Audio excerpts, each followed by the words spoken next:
once about something that they've done in Gibraltar with respect to job placement. And I think it's a great story that I'd like him to actually share with this audience. What I told you about was something we called Employment Training Company Limited, which does this work. We also did something for graduates, which didn't deal with that issue, which was to say, right, if you're a returning graduate and we paid for your education, and you cannot find a job in a sector which you were foolish to go into because we don't do marine biology in Gibraltar, right? In order to help you adapt, we will give you a job in the government service, but not a permanent job, in other words, not a permanent and pensionable job, for 2 years, so that you can get experience, and we'll drive you into one of the areas that does a lot of business-oriented part of government, so that you can start to get experience, and you can become more sellable in the public sector. But at the end of the 2 years, your job is over. So you have got to find yourself a job in those 2 years. We're not finding you a job as we are in ETCL, and it's working very well. And people are using their experience in government as the experience that they need to sell to employers, because otherwise employers say, well, now you've got the degree, you've got the masters, but you have no experience. So we're giving them the degree, we're giving them the masters, and now we're providing the experience too. Can you provide some insight, because you share a lot, but I wanted to go over tourism product here in the Caribbean. Can you provide some insights on your tourism product, and challenges of the tourism product, both perspective on outbound and inbound tourism? I would love to learn a little bit more about what's going on there. Thank you. Thank you. If you look at Gibraltar, as I told you before, it's 1.5 miles at its widest point, 2 miles at its longest point. We've got a rock in the middle, we've got an airport in the north, and then we've got a very friendly neighbour called Spain, just where we're from. Right. 30,000 of us. We're 12 million tourists a year. Right? They come on cruise ships, they come on aeroplanes, they come across the frontier. When Spain tries to choke us at the frontier, we suffer in terms of the number of tourists that come across the frontier. We're the biggest jurisdiction in Europe for people to get married in. John Lennon got married in Gibraltar. Sean Connery got married in Gibraltar more than once. He had a license to thrill more than once. The marriage product doesn't require you actually to be resident in Gibraltar. We're changing that. We're going to require people who come to become married in Gibraltar to spend at least one night in Gibraltar. We realized otherwise we were just making £5 from them, the fee for the marriage certificate. Right? Well, look, at least you can take one night and enjoy your first night of nuptials in Gibraltar, or your last night before becoming a married man and married woman in Gibraltar. But the product has to be right, and that's where Gibraltar has been failing. Even though we're getting the numbers of tourists, they're not coming back to see us again because the product was not right. Now, we don't have Mickey Mouse, but we have the Barbier. The only place in Europe where there's a roaming monkey is in Gibraltar. You'll see him all over town. We have an upper rock that is a nature reserve that's very attractive. We have beaches, but we needed to do more. So we needed to create products around that niche product. We also needed places to stay. We don't have the best hotels in Gibraltar. So we needed our hotels to up their game. And however much we encouraged them in the first year that we were in government to up their game, they were very comfortable. 80% occupancy rate, why do you need to refurbish? So we've spent money lending to a company that's developed a floating 5-star hotel called Sunborn that opens in Gibraltar next month. We will at last have a really world standard 5-star hotel. Since then, all the other hotels have started their refurbishment. And a new Marriott has started to be built in Gibraltar. It's gone to Development and Planning Commission. So sometimes you've got to take risks and you've got to say, well, I'm going to put my money where my mouth is. You're right to tell me as a hotelier, why aren't I doing anything about hotels? Why should you put your hand in your pocket? Here's £40 million for a new 5-star hotel to be ready and operating in Gibraltar in the next 8 months. Now let's see you put your money in your pocket, and let's see you put money where your mouth is. So that's worked, and we're developing the product, and Gibraltar is already very different to what it was 2 years ago. I challenge you to have a better time than you can on Gibraltar on the 10th of September when we celebrate our National Day. I had both these gentlemen with me last year. It's as good as a Brazilian carnival, but it's just 12 hours, and we shoot 30,000 red and white balloons into the air to celebrate the right of self-determination of the people of Gibraltar. They tend to float over Spain afterwards. What a pity. They're the ones we have to remind. And all of that makes for a tourist product that I hope is improving. I would like to know, in the BVI, we have looked at some, I would say, long-term strategies in terms of readying our young people for the international business sector, such as teaching financial industry in the high schools. I hear there's talks about having young people speak Mandarin soon or learn Mandarin soon, because we share the same things in terms of international business. What can you share with us as Premier that you're doing in Bermuda for the BVI to learn from? Yes. One of the things we found was that waiting too long to get our young people are interested or knowledgeable about the industry, the main industry that we're in. We were waiting until they got into high school, and by that time, the high school students had already started formulating their ideas on where they wanted to go based on whatever that influence may be, whether it's home or the likes. So we now have started a program that approaches them during the primary school years, of getting them, those within the private sector, into the schools, talking about what it is that they do. One of the challenges also was that we did not have enough, and I'll be frank with you, we did not have enough males involved. And I'll be even more frank, we did not have enough black males involved in the international sector, finance sectors. That was a real challenge, and that's why we decided that we needed to get to them even earlier, before they started formulating their own ideas on what they wanted to do. And now we have probably a proliferation of teachers and lawyers. We've got a statistic of for every teacher, we've got like 8 or 9 students. The ratio is just atrocious. There's too many teachers. And then when it comes to lawyers, it's got to be for every 2 or 3 people we got a lawyer. And so we began to see where even lawyers were being laid off, because we were going away to be attorneys, but when they got here, there was nowhere for them to go. But yet we could see that we did not have enough of the local community involved in the international sector, and that was primarily because we were not educating them early enough. I can't say enough about education. And we're wrestling with it as well. It's probably the most plagued ministry out of all the overseas territories, and around the world, really and truly.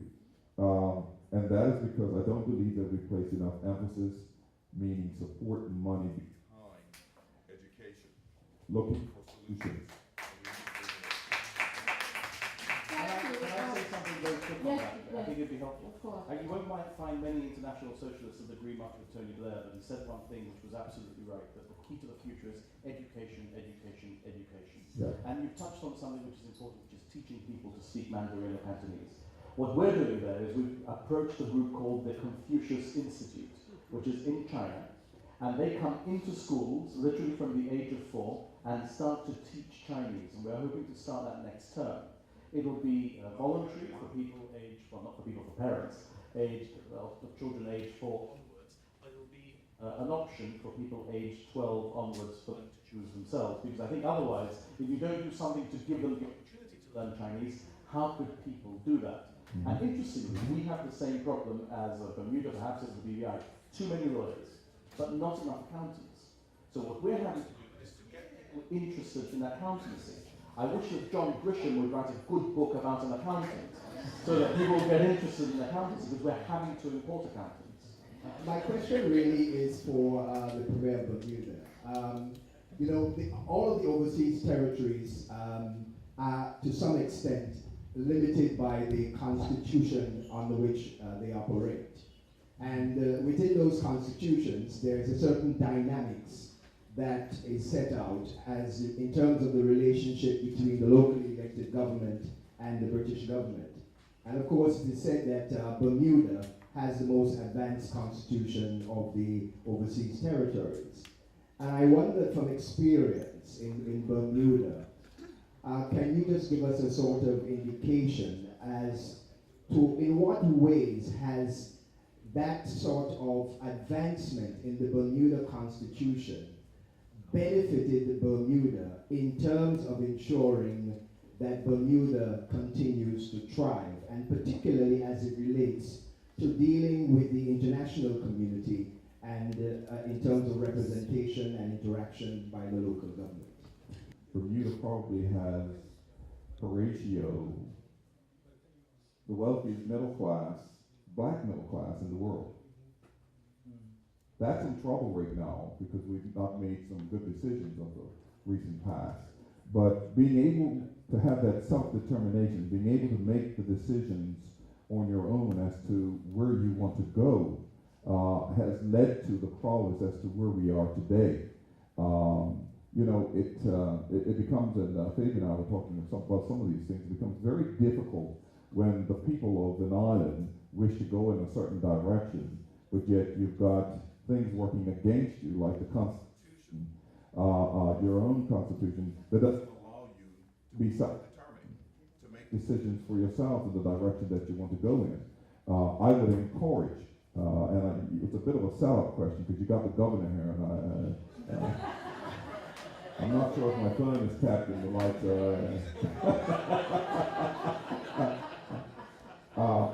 But it has resulted economically in allowing Bermuda to be well advanced in its standard of living, one of the best standards of living in the world, actually. And so we need to press on. It is a progressive state, and I would encourage all the overseas territories to move towards a constitution as we have. But that's going to require some fortitude on your behalf. You cannot back down. You did hear me. You cannot back down. And I know that, you know, there have been challenges of the past, but I do believe that the UK government today wants to work with us. Now, I'll be frank with you, I've questioned that. All right, I'll be frank with you. I have questioned that. And the governor and I, your own governor and I, have had one or two chats about it. With my own governor, I've had chats about it. Because even with our advanced constitution, we're still looking for opportunities to take over what the government's doing. Because we should be in a perpetual state of progress. And, you know, I want to give you some history here. The English government, number 10 Downing Street, really wanted us to be self-sufficient. They didn't want to have to pay for us. And so that's really how we got into the positions of international finance centers. You go back and look at your history and how we became what we are today. It was because we also wanted to pay for ourselves. And the UK government said, we're going to back off and let you do your thing. I think for a large degree, it wasn't anticipated that we'd become as good as we did, the overseas territories. And I like to choose my words wisely, but I do also want to be frank. Orlando's always laughing at me because I tend to say it like it is, and I'm trying to be politically correct here. We cannot call behind the boo. I said that already. We are good at what we do. And we enter into the International Finance Center as honorable members with integrity. And then when I see the slights of the NGOs and the likes coming from the United States and Europe, you should be very concerned about that. It is an indictment on who you are. And that's why we need to stand up as a group and say, listen, you know, we've been living up to these standards, and you haven't. You haven't. In fact, if I were to go to London today, if I were to go to the United States and say, give me your beneficial register, they couldn't do it. We can. I can. In Bermuda. I can do that. And so, you know, it's important that we put the facts on the table. And what I found is that our big brothers, because we became pretty much independent in what it is that we were doing, they really didn't understand what we were doing because we were just out there on our own. And so we need to educate number 10 Downing Street, we need to educate the United States on exactly what it is that we do. Now, Fabian has very well put together the progress that we're in, and I believe that we need to incorporate as islands. Because if a big company like Walt Disney wants to incorporate a subsidiary, he should be coming to the BVI. And when he wants to invest his money, he should be going to the Cayman. And when he buys his reinsurance, he should be coming to Bermuda. It is a one-stop shop opportunity that we have.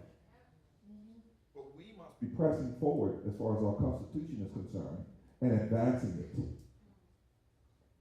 Now, the question comes up is whether we want independence, and we've been fighting this battle for some time. I personally believe that we missed the window of opportunity of independence.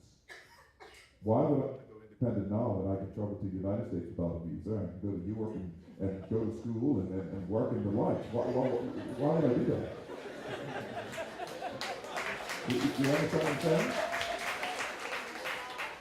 So these are questions that we need to, but self-determination, and when I got to Gibraltar, I'm going to tell you, when I thought of self-determination, my incline was independence. I thought, well, self-determined meant independence. But when I saw what I was experiencing, I'm not after independence. I'm after more control of what goes on in my own island. And it's good when we can get governors who are engaging. And you have a governor who's a very smart guy. So I tiptoed around him a little bit there and watch it. but he can rest in the fact that he knows that I will tell him like it is. And what our people believe in. And so that's important. Okay, no, I just wanted to round off, and this is going to make the final question, by saying that you have reinforced so succinctly the case for greater unity among the overseas territories. And I hope that can be pursued very soon. Here in the BVI, we are challenged in terms of our public relations. I note in Bermuda, the online commenters and bloggers are a little bit more considerate in their thoughts that they put up on comments, and the media is a bit more friendly toward the government. How did you do that? How do we win the public relations issue domestically as well as internationally? Because I think in terms of all the issues that we've discussed today, we do have to win the public relations issue internationally for us to move forward to the next level. Certainly.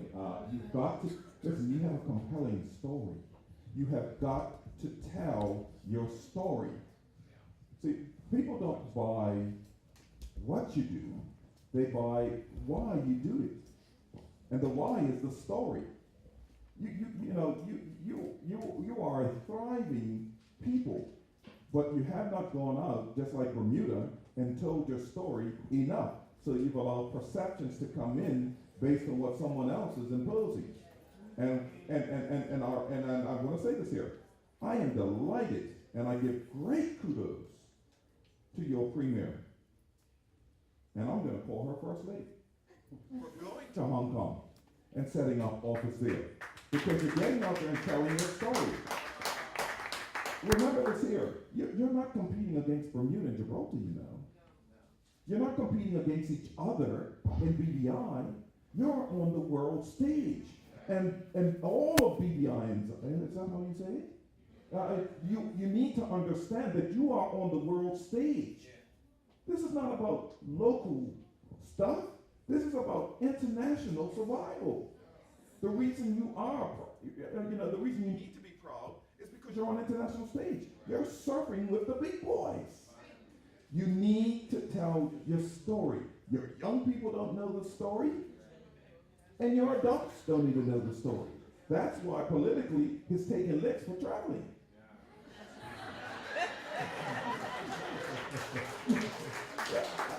I need to tell you this here. When I was at the World Islamic Economic Forum, the one thing that the liberal Islamic nations said was this: well, where are you?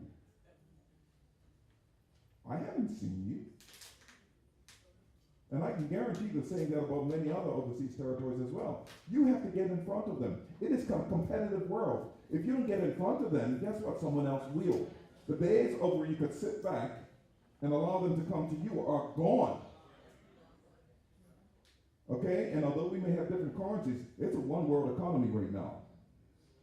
And you need to be thinking like that. So you need to get out there and tell your story, which leads me to one other thing, and that is this. Yes, we want our own people to come back and show their prowess, but quite frankly, there's not enough jobs, maybe for all of us to come back.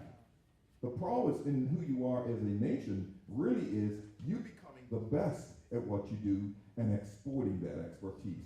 In other words, I want to see my own people in China as an architect, as an attorney, and the likes, because now you're telling your story. The Chinese are coming into your place. They're telling their story. You need to be doing the exact same thing. It is about us being a true international center where we import and export intellectual capital. You get that? I just wanted to show them one thing. Can you show that last slide? One last slide. And it says it all. There needed to be said. So there's a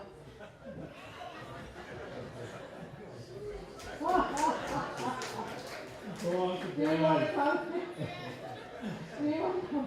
It speaks for I itself. think it speaks for itself. It speaks for itself. Yes, despite, and we talk about it in local politics, all the noise when you're a politician, despite the noise, and I want to talk about it internationally, despite the noise, you never, ever give up. I agree with that. This Never is give our up. century. Absolutely right. This is our I century. totally agree with that personally. And thank you so much again, and thanks to the audience. Thank you, Russell, for That was a joining us. nice stimulating discussion.